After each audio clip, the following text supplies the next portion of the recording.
guys, Assalamualaikum warahmatullahi wabarakatuh. Salam sejahtera buat kita semua. Kami dari kelompok 4 akan mempresentasikan tentang penerapan wakaf asuransi syariah atau wakafan di Indonesia.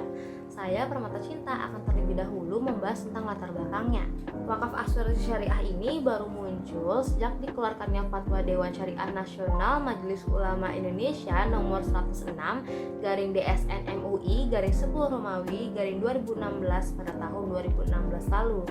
Memang udah 6 tahun yang lalu, tapi ini relatif baru guys. Nah, karena hal ini termasuk relatif baru, maka banyak masyarakat Indonesia yang belum mengetahui eksistensi dari wakaf asuransi syariah ini. Apalagi sudah banyak jenis wakaf lain yang lebih populer dan familiar dan sudah terlebih dahulu ada gitu sebelum wakaf ini, kayak misalnya wakaf tanah, wakaf emas, dan wakaf lainnya. Padahal ya, wakaf asuransi syariah ini punya tujuan dan manfaat yang sangat mulia loh. Kayak misalnya agar umat muslim ini saling tolong menolong satu sama lainnya, seperti dalam Quran surat Al-Maidah ayat 2 yang artinya, dan tolong menolonglah kamu dalam mengerjakan kebajikan dan takwa, dan jangan tolong menolong dalam perbuatan dosa dan permusuhan. Bertakwalah kepada Allah, sesungguhnya Allah sangat berat siksaannya. Karena hal itu diperlukan penjelasan mendalam dan menyeluruh mengenai seluk-beluk wakaf asuransi syariah. Kayak misalnya definisi dari wakaf asuransi syariah itu sendiri, terus dasar hukumnya, rukun dan syaratnya, dan juga penerapannya. Kenapa penerapan dari wakaf asuransi syariah ini menjadi penting? Karena dengan adanya penjelasan mengenai penerapan wakaf asuransi syariah, masyarakat Indonesia ini mempunyai pemahaman praktikal tentang wakaf asuransi syariah. Nah, rumusan masalah yang ada pada pembahasan kita kali ini yaitu bagaimana penerapan wakaf asuransi syariah di Indonesia. Nah, untuk penjelasan lebih lanjut, yuk lihat materi selanjutnya. Sebelum kita mempelajari tentang wakaf asuransi syariah atau wakafan ini, terlebih dahulu kita harus mengetahui definisi dari wakaf itu sendiri. Nah, secara etimologi, kata wakaf ini berasal dari bahasa Arab, yaitu wakafah, yang artinya menahan, berhenti, diam di tempat atau tetap berdiri, yang dimana menurut mazhab Hanafi, wakaf adalah kegiatan menahan materi benda milik wakif atau orang yang menyerahkan harta bendanya untuk diwakafkan atau orang yang menyedekahkan atau mewakafkan manfaatnya kepada siapapun yang diinginkan untuk tujuan kebajikan maupun untuk tujuan kepentingan bersama. Sedangkan menurut Undang-Undang Nomor 41 Tahun 2004, wakaf adalah perbuatan untuk memisahkan atau menyerahkan sebagian benda harta milik wakif untuk dimanfaatkan selamanya atau selama jangka waktu tertentu dengan kepentingannya guna keperluan ibadah atau kesejahteraan umum sesuai dengan syariah Islam tentunya. Nah, dari beberapa pengertian ini dapat ditarik suatu kesimpulan bahwa wakaf adalah kegiatan seseorang untuk memberikan harta benda yang mana manfaat dari harta benda ini dapat digunakan untuk kepentingan umum dan kepentingan banyak orang. Adapun beberapa rukun wakaf yang terdapat dalam kegiatan wakaf itu sendiri. Yang pertama, wakif dan nasir. Wakif adalah orang yang memiliki harta benda yang akan diwakafkan, atau dalam hal ini wakif adalah seseorang yang melakukan tindakan hukum dalam kegiatan wakaf itu sendiri. Sedangkan nasir adalah si penerima wakaf yang nantinya ia bertugas untuk mengelola wakaf itu dari wakif ini untuk dikelola agar manfaatnya itu dapat diberikan kepada banyak orang. Yang berikutnya adanya mauquf. Mauquf yaitu objek atau benda yang akan diwakafkan. Nah, objek atau benda yang akan diwakafkan ini tidak serta-merta diwakafkan loh. Terdapat beberapa syarat agar objek atau benda ini dapat diwakafkan. Yang pertama ini, benda wakaf dapat dimanfaatkan untuk jangka panjang, yang artinya tidak sekali pakai. Yang kedua, dapat berupa hak milik atau badan hukum.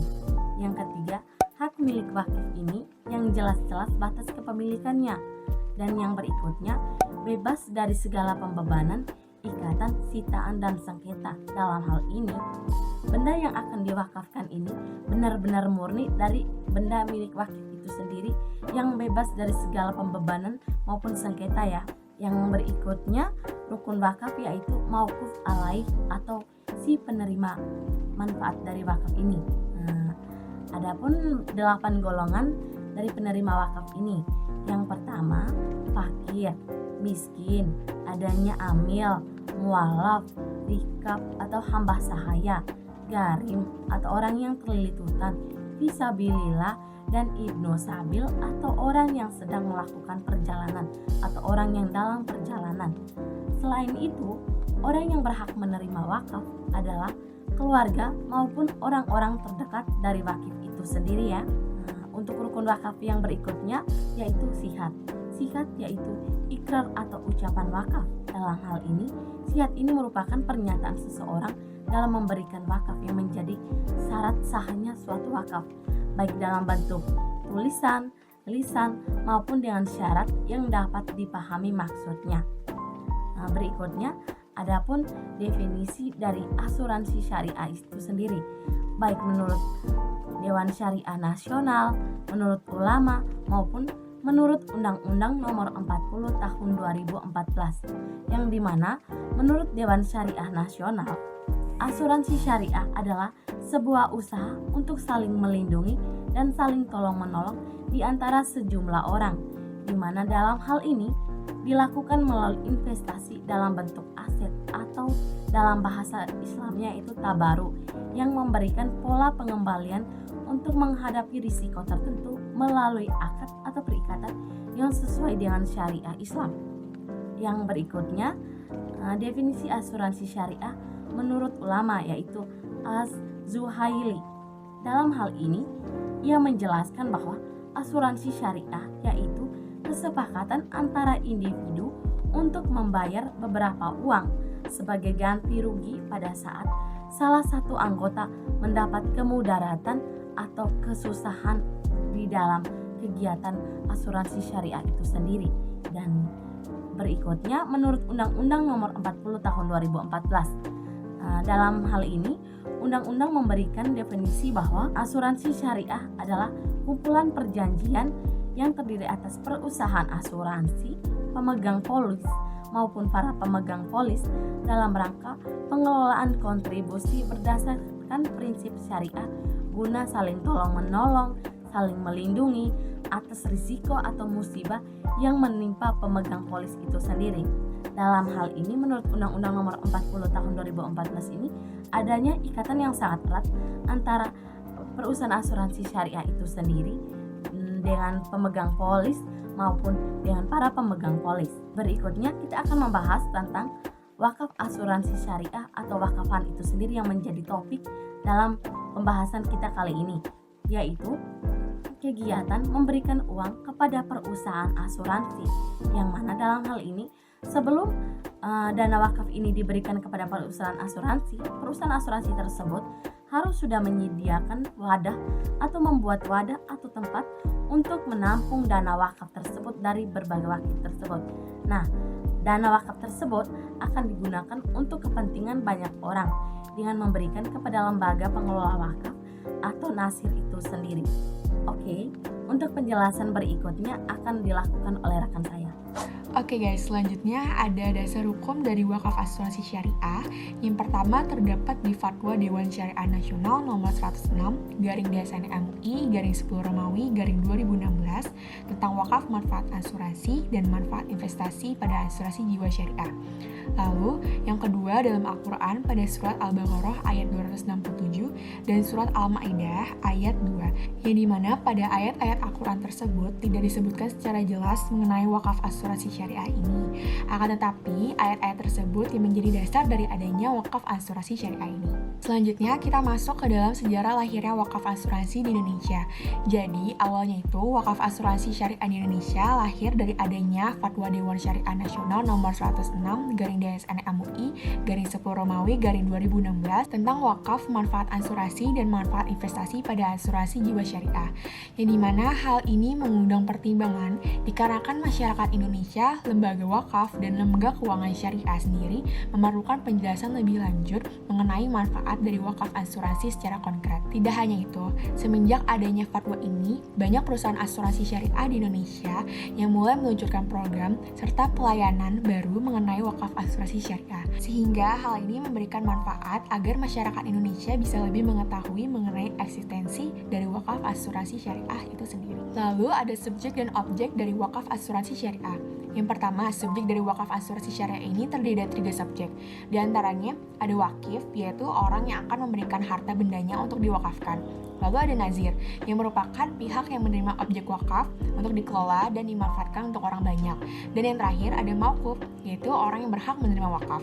Lalu, objek dalam wakaf asuransi syariah bisa dikatakan cukup unik dan berbeda dari objek jenis wakaf lainnya. Di mana pada wakaf asuransi syariah ini, objeknya hanya satu, yaitu uang. Oke guys, selanjutnya ada penerapan dan ketentuan dari wakaf asuransi syariah di Indonesia.